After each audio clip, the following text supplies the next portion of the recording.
Fantastic. Oh, it's so great. Thank you. Wow. You guys are so amazing. Thank you. Thank you.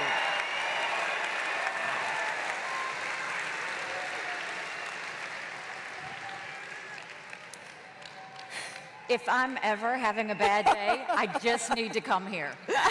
We'll just recreate it for you. It's amazing every single time. It's amazing. I love you too. Thank you. Clear to say the ambassador has some fans here. That's wonderful. Well earned. Ambassador, I want to start with the devastating breaking news, though, from this morning. Last night, Hamas launched rockets from Gaza that smashed into a home right outside of Tel Aviv, injuring a family of 7, including a toddler and an infant. Now, it seems that if a terrorist group had launched a rocket some 75 miles outside of any major city from any country in this world, the expectation would be an outpour of sympathy. It seems as if, except that city is Israel, or country is Israel, rather. My question to you is this. You are uniquely positioned inside of the UN. Please help us understand what those conversations are like after a tragic attack like this. What is said, how is it contemplated, and how in this exact type of instance you were able to time and time again make sure that it was clear that the U.S. stood with Israel in this type of event? You know, what's interesting is that the UN, I can guarantee you this morning, it is radio silent. They are not saying anything about Hamas. They're not saying anything about the lives lost. They're not saying anything. But if it was any one of those countries, they'd be calling an emergency Security Council meeting. But this is where I want you to have hope. Because in all of these years, last year for the first time, the majority of the general membership of the UN voted for a resolution that acknowledged Hamas and acknowledged the terror that they were spreading and acknowledged how bad they were. That was an amazing thing. And what we have to make sure they know is Hamas is a terrorist group that needs to be stopped, and we can't ever be quiet about it. Quick follow-up on that, Ambassador. Why does it seem that the UN historically has focused on the Israeli response to an attack like this versus the attack itself? I mean, it's just, you know, what I've learned is at the UN, it's just been this way for so long that they do that. But the story behind one of my meetings was I was meeting with a couple of Arab countries, and we were talking about Yemen. And one of them said, I just don't understand, you know, why isn't anyone calling out Hezbollah? Why aren't they sitting there saying something about what's being done? All of these things that are happening, because they were upset that that terrorist group was doing something they shouldn't be doing. And I turned around and I said, well, if you're upset about that, what's the difference between that and Hamas and Israel?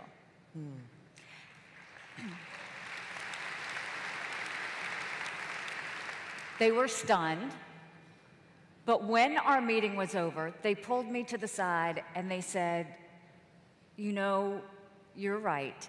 We know you're right, but we have to do this for our constituents.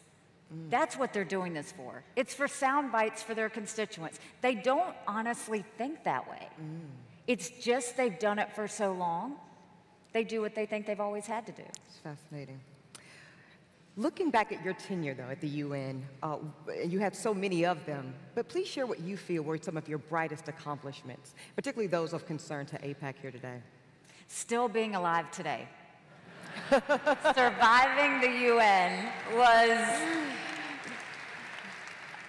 surviving, and I still have my heels on, by the way. Absolutely. Fabulous. You know, I think that, and I hope everybody in this audience is really proud of what we accomplished at the UN.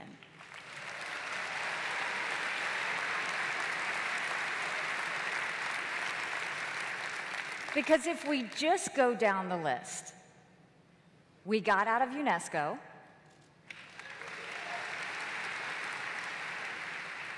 We got out of the Iran deal and pointed the finger where it needed to be pointed, which was on Iran. We got out of the Human Rights Council, which for once, now other countries are actually holding the burden and realizing they need to do something about the anti-Israel bias. We got them to acknowledge Hamas for the first time. And by the way, we moved the embassy to Jerusalem.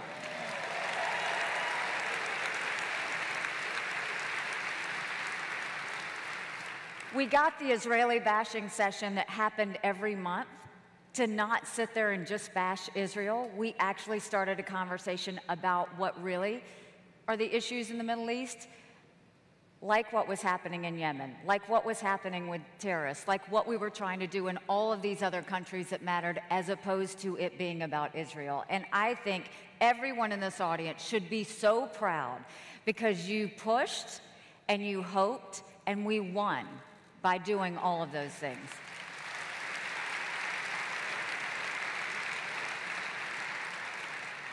Now, you just mentioned it there, the focus, the extreme focus, I'll call it, on Israel in the UN. Now, I know when you were first named ambassador, you were a bit taken aback, right, by just how incredibly narrow that focus was on Israel within the UN. Were there any particular moments of kind of strict scrutiny around Israel that stood out to you? It was, you know, you guys have heard me say this before. It was like everybody was bullying this kid in the corner. And it was abusive, and it was wrong, and it was just unwarranted. That was the biggest thing, is it was unwarranted. Here was, you know, such a strong democracy sitting in a neighborhood that's so dangerous. And in any other situation, you'd be lifting that country up and having their back. And instead, they were kicking them. And so, you know, really when you see something like that, whether it's Israel or anything else, you have to stand up and fight. You have to stand up and fight for those that don't think they can stand up for themselves. You look at Israel now, Israel's alive and kicking, and they're going to continue to do that. Ambassador, what do you think the motivation is? Why is there such reluctancy to have some sense of fairness and balance when it comes to Israel and the UN? I think this goes back to after the 1967 war. I think that everyone suddenly realized that Israel couldn't be defeated. And what that meant was they had to go after them diplomatically. And so all of the Arab countries led the charge on going after them diplomatically.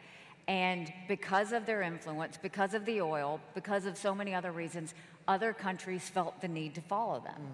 And that is why towards the end, we absolutely called out the Arab countries on what they were doing. And we need to keep doing that.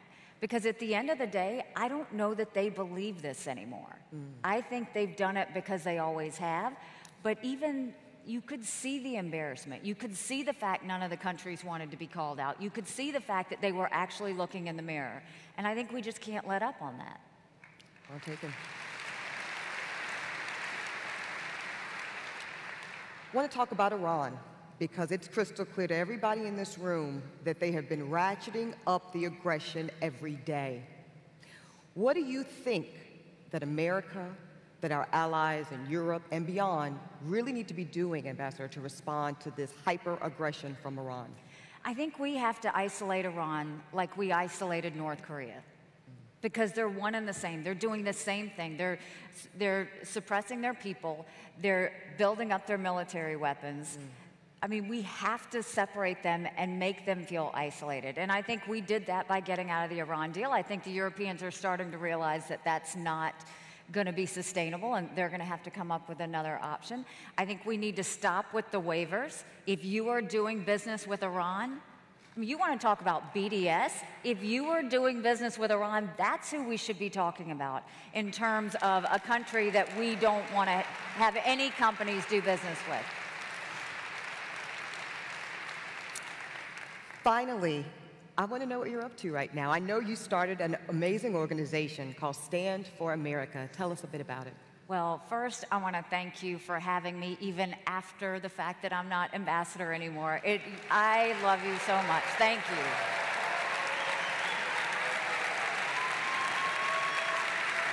Thank you.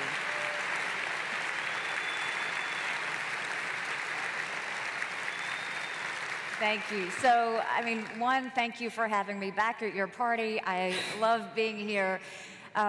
You know, the second thing is I'm learning how to Uber, and it's been interesting. You know, my kids are so embarrassed because when I finally get to my destination, I'm just sitting there, and the driver's like, "Do you need anything?" And I'm like, "No, I'm waiting for someone to open the door." How embarrassing is that? It is like so embarrassing.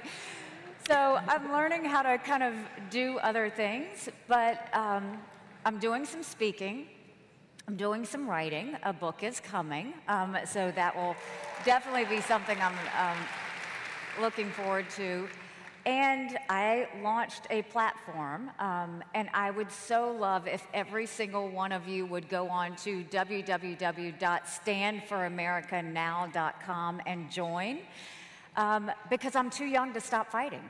I'm just not going to stop fighting. It's in my blood. This allows me to continue fighting for all the things I care about. It allows me to continue having a voice on the things that I think matter. And I'm not going anywhere. I mean, just because I left the UN, my husband will tell you, I'm still loud and proud and will continue to fight every single day. But I do want to end on one note, because after coming out of the UN, there's something that I think is very important to everybody. The way the political atmosphere is right now, it's so toxic. It's so toxic. And you know how you know it's toxic? Is because if you put a good piece of legislation on the table, everybody wants to know whose it is first before they decide whether to support it. That's wrong.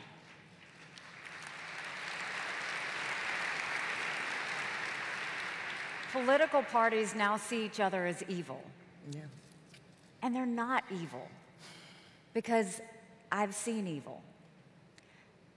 I've seen in Democratic Republic of Congo where the military comes in, and I've heard women who've said they've taken their babies and thrown them in fires. I've been to South Sudan where they use rape as a weapon of war. I've watched as Assad has killed innocent children with chemical weapons. I stood on the bridge outside of Venezuela where the average adult has lost 24 pounds trying to cross over that bridge in the hot sun just to get the one meal they're going to have that day. That's evil. What we have are issues. But those aren't evil. They're just our opponents. It's just policy. And on our worst day, America has so much to be blessed for. Every one of us should feel blessed every single day.